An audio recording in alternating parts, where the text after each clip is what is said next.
ABCDEFG এবং H চারজন বন্ধু বৃত্তাকার কেন্দ্রের দিকে মুখ করে বসে আছে। এ বসেছে B এর বাম দিকে তৃতীয় স্থানে এবং F এর ডান দিকে দ্বিতীয় স্থানে। D, A ও P এর পরে বসেনি। C এবং G সর্বদা একে অপরের পাশাপাশি বসে আছে। H কখনো D এর পরে বসবে না এবং C B এর পরে বসবে না। তাহলে কোশ্চেন হচ্ছে H এবং E এর মাঝখানে কে বসেছে? ঠিক আছে, তাহলে দেখা হয় যে ABCD প্রথম শর্তটা হচ্ছে A বসেছে B এর বাম দিকে তৃতীয় স্থানে। A বসেছে B এর বাম দিক হচ্ছে এইটা, হ্যাঁ, B এর বাম দিক হচ্ছে এইটা। B এর বাম দিকে তৃতীয় স্থানে A বসবে। A বসে থাকবে এখানে, A বসবে এইখানে, হ্যাঁ। B এর বাম দিক হচ্ছে এইটা। প্রশ্নটা হচ্ছে এখানে যে এটা একটা, তার পরবর্তীতে হচ্ছে এটা। A বসেছে B এর বাম দিকে তৃতীয় স্থানে। A বসবে, এটা হচ্ছে B এর বাম দিক, তৃতীয় স্থানে A বসবে। তৃতীয় স্থানে A, B এর বাম দিকে তৃতীয় স্থানে। এটা হচ্ছে D, Dটা এখানে যাবে।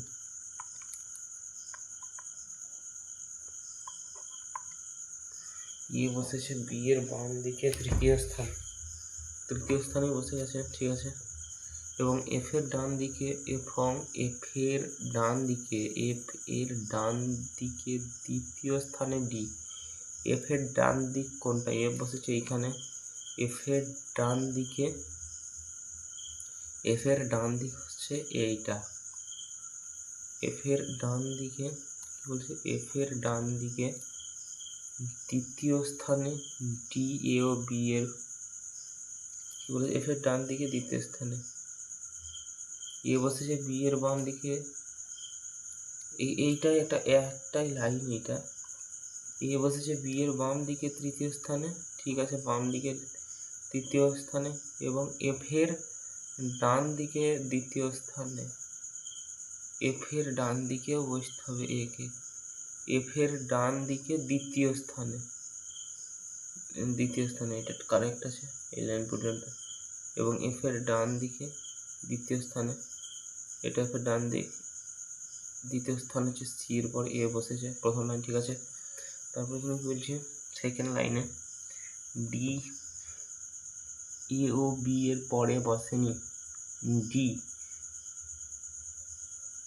D কখনোই A ও B এর পরে বসবে না। D যেখানে বসবে, D কোনখানে বসেছে? D এইখানে বসেছে। D বলছে এই Dটা কখনোই, এই D কি বলছে? D A ও B এর পরে কখনো বসবে না। D A ও B এর পর এইখানে D বসবে না। আচ্ছা, এইখান থেকে Dটাকে সরাতে হবে। Dটা এখানে কখনোই থাকবে না, তাই বলেছি। A এবং B এর মাঝখানে কখনোই থাকবে না বা পরে কখনোই বসবে না। এখান থেকে Dটাকে আমাকে সরাতে হবে। Dটাকে আমি Cটাকে মুছে দিলাম, দিয়ে এখানে C করে দিলাম।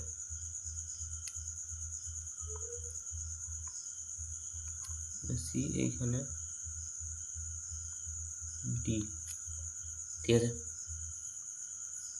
বেশ হয়ে গেল। D, A ও B এর পরে বসেনি। C এবং G সর্বদা একেবারে পাশাপাশি বসে। C এবং G সর্বদা একে অপরের পাশাপাশি বসে। Cটাকে তুলতে হতো না এখানে, Cটাকে এখানে তুলতে হতো না আমাকে। C এবং G এখানে Dটাকে এখানে রাখি।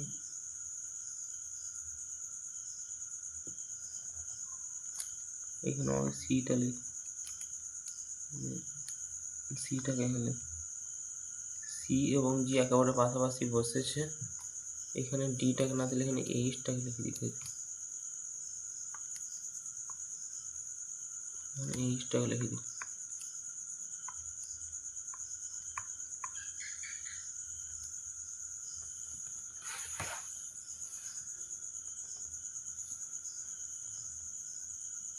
এইচ এর জায়গায় এখানে ডি বসবে, এইচ এর জায়গায় এখানে ডি।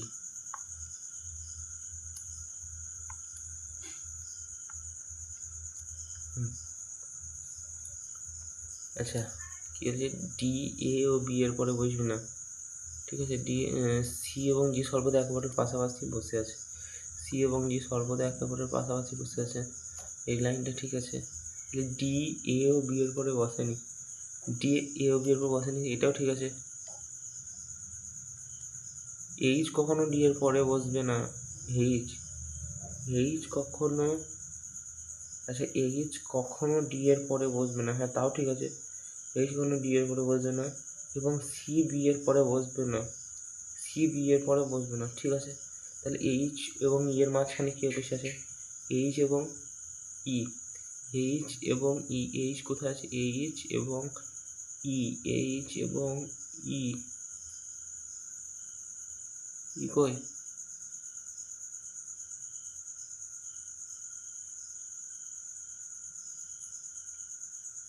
এইচ এবং ই, এখানে যদি ই থাকে বাকিটা ই, যদি এখানে থাকে ই নাই, তার মানে ই যদি এখানে থাকে, এইচ এবং ই এর মাঝখানে